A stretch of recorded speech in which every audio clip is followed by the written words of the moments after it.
పశ్చిమ బెంగాల్లో డాక్టర్పై జరిగిన అత్యాచారాన్ని చాలా గట్టిగా ఖండిస్తున్నాము. అంటే అటువంటి సంఘటనలు పునరావృతం కాకుండా ఎన్నైనా చర్యలు తీసుకోవాల్సిన అవసరం ఉంది.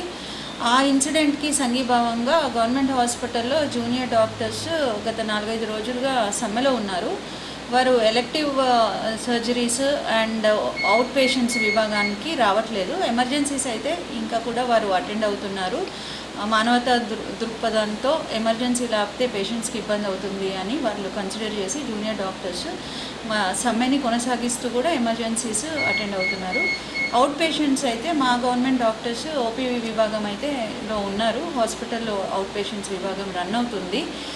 మేము రన్ చేస్తున్నంత మాత్రాన మేము వారికి సంఘీభావం తెలపట్లేదని కాదు, మోరల్గా అయితే మానసికంగా మోరల్గా మేము వారితో ఉన్నాము. కానీ ప్రభుత్వం కాబట్టి, ఇది ప్రభుత్వ ఆసుపత్రి కాబట్టి చాలా దూరం నుంచి రోగులు వస్తారు, వారు ఇబ్బందులు పాలవుతారు. అందుకని ఓపీలు మరియు అన్ని సర్వీసెస్ యథావిధిగా కొనసాగిస్తున్నాం.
నమస్తే అండి. ఈరోజు తెలంగాణ జూనియర్ డాక్టర్స్ అందరూ మూడో రోజు నిరసన వ్యక్తం చేస్తున్నాము. ఓపీ ఇంకా ఎలెక్టివ్స్ అన్ని బాగా చేసి గవర్నమెంట్ హాస్పిటల్లో, తెలంగాణలో ఉన్న అన్ని గవర్నమెంట్ హాస్పిటల్లో ఓపీ సేవలు ఇంకా ఎలెక్టివ్ సేవలు, వార్డ్స్ కానీ ఎలెక్టివ్ సర్జరీ సేవలన్నీ బహిష్కరిస్తూ ఈరోజు మూడో రోజు నిరసన వ్యక్తం చేస్తున్నాము. నిజామాబాద్ నుంచి కూడా మేము వ్యక్తం చేస్తున్నాము. మా ముఖ్యమైన డిమాండ్లు చాలా అనుమానాలు ఉన్నాయండి. ఈ రేప్ అండ్ మర్డర్ వెనకాల, దాని వెనకాల చాలా పెద్ద పెద్ద పొలిటికల్ నేతలు కానీ పెద్ద పెద్ద మనుషులు ఉన్నారని చెప్పేసి మాకు చాలా అనుమానాలు ఉన్నాయి. అందుకే ఫాస్ట్ ట్రాక్గా చాలా త్వరగా సిబిఐ ఎంక్వైరీ అయిపోవాలి. దాని రిజల్ట్స్ రావాలి. ఆ రిజల్ట్స్ వచ్చిన తర్వాత ఆ నిందితులు ఎవరైనా కానీ ఎంతడోలని కానీ ఎంతమంది ఉన్నారో అందరికీ ఉరిశిక్ష చేసేంత వరకు మాకు ఈ నిరసనలు ఆగవండి. కానీ వెంటనే ఈ డాక్టర్స్కి ఈ కలకత్తాలో ఈ దుర్ఘటన ఒక హాస్పిటల్లో తన డ్యూటీలో ఉన్న సమయంలో అయిందండి. అంటే దాన్ని బట్టి మీకు చూస్తున్న ప్రజలందరికీ అర్థమవుతూనే ఉంటుంది. మా డాక్టర్స్కి రక్షణ లేదు గవర్నమెంట్ కాలేజీలలో, హాస్పిటల్లో. ప్రభుత్వం వెంటనే ఫండ్స్ కానీ స్టాఫ్ కానీ ఎక్కువ మోతాదులో మనకి డాక్టర్స్కి, హెల్త్ కేర్ వర్కర్స్కి ప్రొవైడ్ చేయాలని అండ్ కఠినంగా శిక్షించే చట్టాలు తీసుకురావాలని సెంట్రల్ ప్రొటెక్షన్ యాక్ట్ అండి, అలాంటి ఒక యాక్ట్, దాన్ని ప్రాపర్గా ఇంప్లిమెంట్ చేసి వెంటనే ఎమర్జెన్సీ బేసిస్లో సెంట్రల్ ప్రొటెక్షన్ యాక్ట్ ఇంప్లిమెంట్ చేసి హెల్త్ కేర్ వర్కర్స్ మీద ఇలాంటి మళ్ళీ ఇంకొకసారి కాకుండా చర్యలు తీసుకోవాలని కోరుకుంటున్నాము.